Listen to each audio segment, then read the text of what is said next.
with a look back at the weekend. And we usually record these shows a couple of days after the events, but we've had a bit longer to digest things that took place in Coventry over the weekend. Michael van Gerwen back to winning ways on the TV, wins the Players' Championship finals, a record 6th time, 11-10 win in the final against Mervyn King on Sunday night, his first TV title since March. But can we now say the world number one is back? We can definitely say that he is getting back.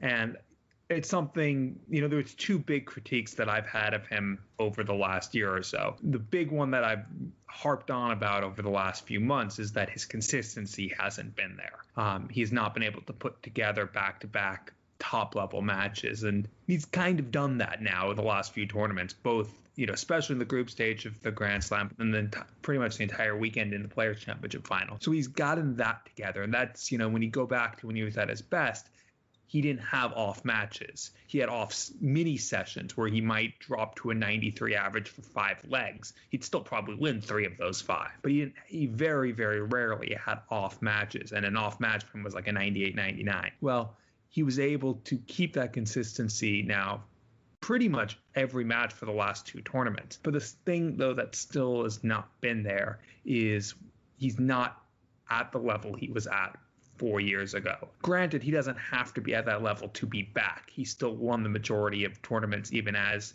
his overall standard has dropped over the last few years. So if we're saying, is he now back to the clear number one? I want to see him do it at Worlds. I want to see him do it more often, but he did look more like that. And he did look like he had the confidence of the world number one again in the Players' Championship final. But he's definitely not anywhere near the player he was 3-4 years ago when he was averaging 103, 104 on average. And as I said, an off match for him was a 98. He was averaging over 110 about as often as he was averaging under 100. That's him back at his best. He's nowhere near that. But he doesn't have to be anywhere near that to be the world number one. And if he keeps playing like he has over the last month, he is back to being the world number one, at least in form.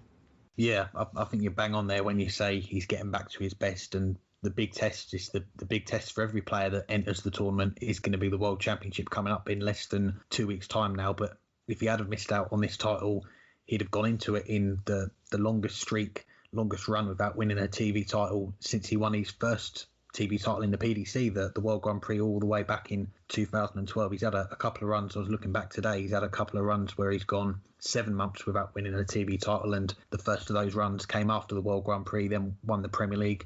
In between that, he had the Grand Slam and World Championship final, and then the second run coming after the Premier League and Dubai titles that he won in May 2013. He then won the Players' Championship finals, and then he won his first world title a few weeks later. Since then, we've not seen a run like this before from Michael van Gerwen, and we've spoken about him a lot on this show this year since, of course, the virus outbreak and everything in March. He won that UK Open just before that, and it's been a long time for him between winning these TV titles. And looking at his performances at the weekend, he did ride his luck a little bit, you've got to say. The semi-final against Gerwyn Price 8-6 up, missed 2 darts at tops for 9-6 in a race to 11 with that break. You'd have probably fancied him to get the job done, but he didn't win another leg after that. Michael coming back to win that one 11-8, and even in the final as well. I mean, what a final. We're going to come on to talk about Mervyn King in a moment, but some of the finishes that Van Gerwen was putting in, I've got them down here, 160, 120, 135. Those were the ones that will stand out the most, and the 146 as well. But a few others that I'll mention there, 72, 94 and 96. So 7 of the 11 legs that he won came with these combination finishes, and they're what we're used to seeing him do time after time. And you probably say before the Grand Slam, when he was starting to get back into some form again on TV, those finishes weren't there. He was rarely threatening those big finishes. So I think it's good signs. If you are a Michael van Gerwen fan, you're probably going into this World Championship with a bit more confidence, and the man himself certainly will be as well.